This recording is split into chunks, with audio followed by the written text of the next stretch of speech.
Hi guys, welcome back with me again in this channel. On today's video, I'm going to show you how you can unlock text predictions on Windows 11.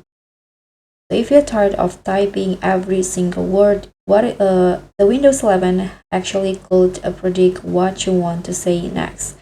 So in this video, I'll show you how you can enable text predictions to speed up your typing and reduce mistakes. Let's get started.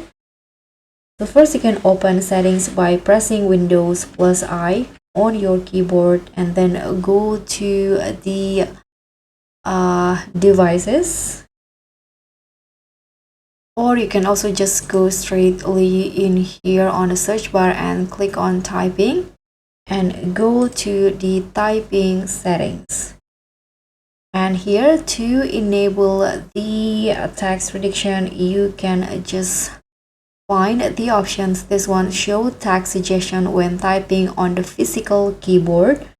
You can just toggle it on like this, and this feature works in many apps including Notepad, Mail, and Microsoft Edge. You can also turn on the autocorrect misspelled words, highlight misspelled words. This helps you write faster and cleaner. So when you start typing, if you want to use the text prediction, Windows will show you word suggestions. You can just press on tab or right arrow to accept the suggestion and keep going. And that's it. Start typing smarter on Windows 11 today. If this helped, please like, subscribe, and click on the thanks. I'll see you all on the next tutorials. Bye.